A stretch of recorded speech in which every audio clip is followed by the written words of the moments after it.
Upon the passing of our late President, Dr. Ricardo E. Rotoras, University of Science and Technology of Southern Philippines had an OIC system president, Dr. Rosalito A. Quirino. 2 years have passed, the university resounds its voice to finally welcome the new university president. On October 14, 2019, the silence broke into rejoicement. A new university system president has been finally installed. He is Dr. Ambrosio B. Cultura II. Ambrosio Balladares Cultura II is frequently called Butch or Ambo, a young man who has flown his way from his native land in Kibungsod, Magsaysay, Misamis Oriental, and took a leap to hone himself as a professional electrical engineer, educator, a researcher and research scientist, and innovator. Welcome to MAGNIFIED, the President's Affairs. I feel honored to conduct this interview to our beloved USTP President, Dr. Ambrosio B. Cultura II. Hello po, Mr. President. Hello. Since you were installed on October 14 as the new USTP President, a lot of people were asking questions kung sino si Dr. Ambrosio B. Cultura. So eto tayo ngayon, the focus is to get to know our new President. So first question, sir, how many are you sa pamilya ninyo? We are 11 in the family. 11. I have 4 brothers and 4 sisters. Ikapila day ka, sir? 5th. Fifth. How would you describe, no, when you were a kid? Kinsa si Dr. Butch when you were a kid? Life was hard. I came from a poor family. My father is a carpenter. Okay. My mother is a housewife.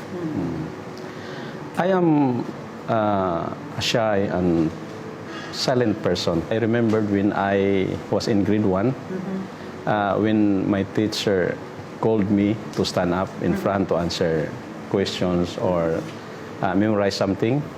I felt ashamed and even cried answering questions. But when I grew up, I slowly built that confidence. Muna ano yung confidence? Just counter that with myself that I can do it. Wow. And in fact, I was a consistent honor student in my elementary years and consistent first honor in high school. Parang na-let out yung smart kid out of you. Ano bang nakukuha mo sa mga parents mo that made you who you are now? I learned from my parents the value of humility, humble, and prayerful. My mother is a devoted Catholic. She taught me the importance of prayer. While my father, he taught me, or I learned from him, the character to be a humble person. There was a time when we went to the river to catch fish. He told me, mahibalaan ko nimo ang tubig kung mabaw o laom. Kung mabaw kuno saba siya. Pero kung laom, hilom ra siya. There is a quote which says, shallow waters run noisy. Deep waters are silent. So pwede din siya ano sa character ng isang So, no, very inspiring yung mga parents mo and very strong characters yung naipamana, no, that they are able to influence you in that manner. At the same time, yung sa career mo, sir, being an electrical engineer, was it the first choice? In my elementary, my desire is to become a priest. I have a desire of that. But during my high school, it looks like that there was a change because my desire changed to become a military officer because I became the battalion commander during my citizen army training. I think poverty hindered me to take other courses except electrical engineering because at that time when we scout university schools, only DMMPEC, now the USTP, had offered cheaper tuition fees. Very affordable. And you know, it's when it comes to financial, we have difficulties. So how was your life like being a student no, sa electrical engineering that time? Only electrical engineering offered at that time. So that's why I forced. That's why I forced to take that course. It's difficult because you have to adjust. And I came from barangay high school, and my classmate came from private schools and even non-public schools. So there was a difficult adjustment at the first semester. Parang the demand, Yeah. the demand ng academic life from a public school to private school. Luckily, I was able to compete with them. In fact, I was one of the top students, and became. I think my advantage is I am good in math. I received an award best in math in my first year college. Very demanding yung electrical engineering, math talaga yung foundation na kailangan strong. Is being a teacher talaga your choice? No, it's not my choice. Yeah, I wanted to employed in the industry. Yeah, in fact, my first job is was an electrical engineer in Gaisano City. Okay. But there was an immediate hiring at that time in USTP. I have a classmate who is employed here as an instructor, resigned. So there's an immediate hiring to replace that instructor. And so you were the department head at the time asked me to take over, apply that vacancy. Ano ba yun? Accident? No? By accident ba? By accident maybe, because that's the start. That's the time that started my love in teaching. So, tell us about your experience, no? Kasi nakapunta ka ng abroad, bongga yun, sir. So, tell us about your experience. Was it something that you look forward to that time? I did not expect that because, in fact, I started to take my master's in MSU IIT. But there was an application call for scholarship Ford Foundation. Ford Foundation. So, I tried to apply for that. There were more than 1,000 applicants and only 50 were chosen. And I'm one. I'm one of that. And I didn't expect that I will study abroad. Okay. But it's difficult there. In the first semester, I felt homesick because you are far. You are far from family. At the time, I have three kids at the time. But yeah, it's a struggle. Again, adjustment of the environment, family. But I'm lucky. I was lucky because God granted or gave them an opportunity to go there after 6 months. And stay there with me 1 year. 1 year? Yeah. How were you able to achieve all those accomplishments pala? My family inspired me, and I think helping others. I think helping the university, helping the country. Inspiring talaga, no? Sir, shift muna tayo konti from academics. Kailangan ng mga tao malalaman kung sino ka as a husband muna. I want to be a good husband, a model, and servant to my family and to my children. What are you like as a father? I like to be a provider and a responsible father. So obviously, no, with your sweldo po, nakakapag-provide po kayo. Bongga, ano. People know you as a leader, but little do they know na you are also serving the church as lay minister, no? How do you manage all this, no? And why choose to be a lay minister? And you were busy also being the new president of the USTP.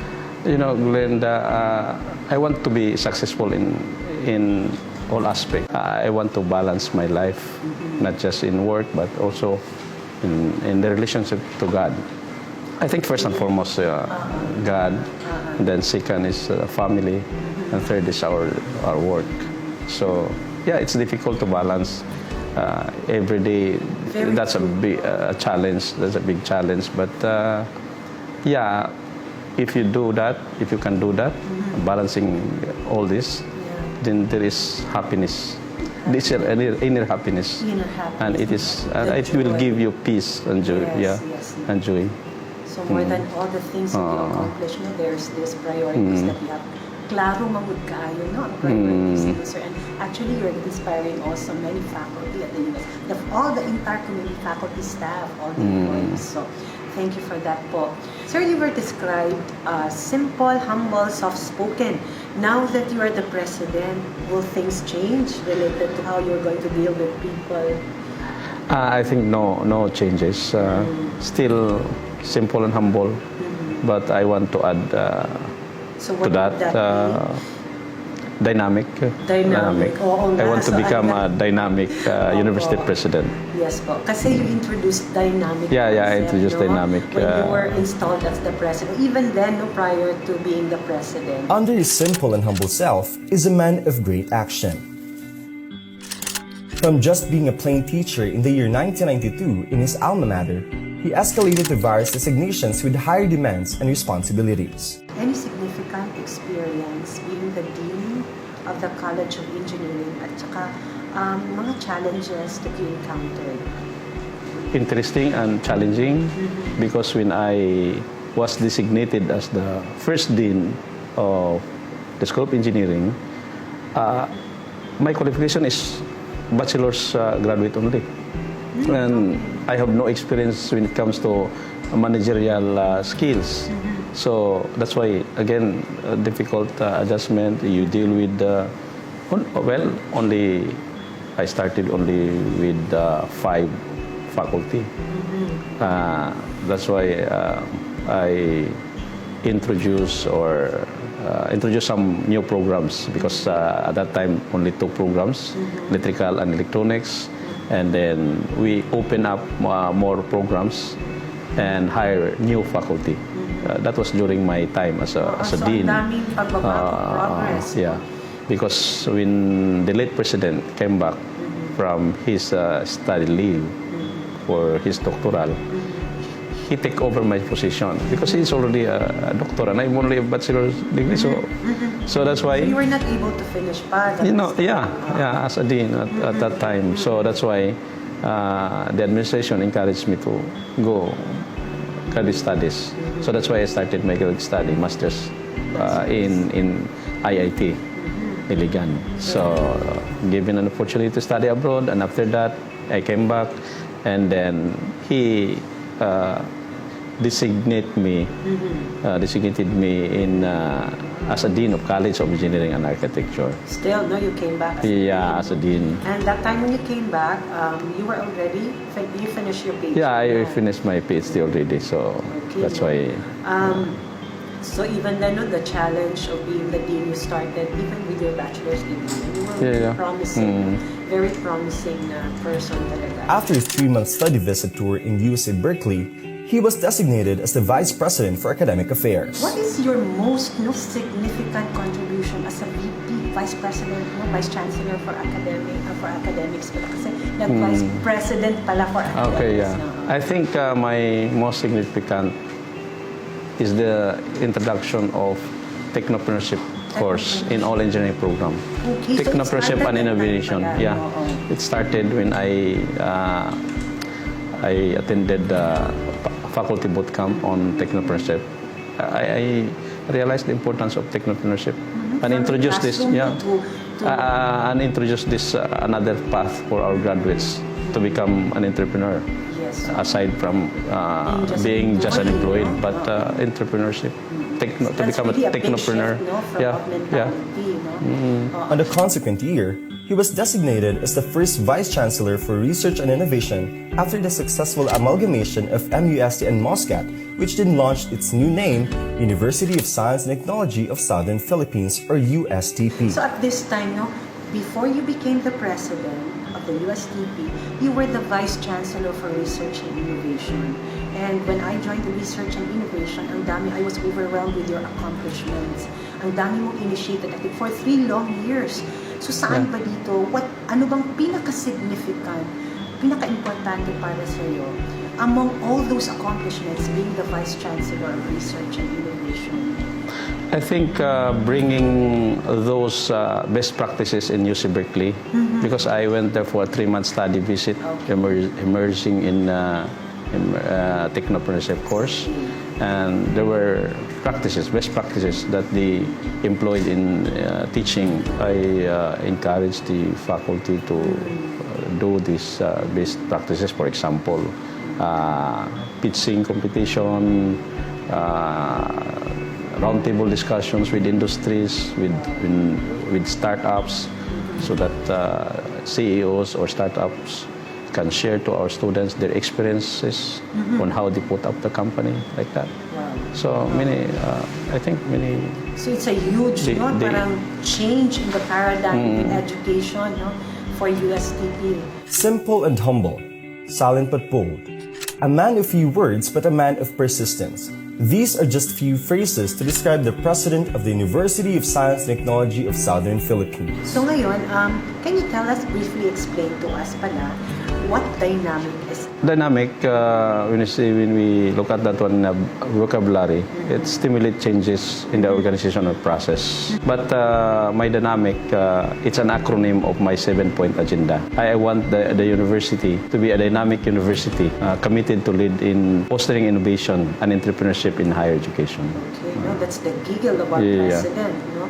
So ngayon, what does D stand for? Briefly lang. Well, as I've said, it's an acronym. So D, develop and implement strategies in fostering innovation and entrepreneurship. The Y is yearn for excellence in innovative teaching and learning and offer programs and curricula that drive innovations. Okay, the letter. The N, necessity to provide effective and efficient student services and continue investing in faculty development program. What And then about the A, accelerate revenue generation and ensure effective resource management. And then M, maintain vibrant research and strengthen extension services and maximize utilization of their output. That will contribute to economic development. So there's a need to institute effective and efficient finance and administration services through these innovative and technology solutions. And the last one, C, there's a need to continue to strengthen partnership and collaboration among this quadruple helix, the government, academe, industry, and community. That will support to the implementation and operation of this plan of the university to put up these technology parks.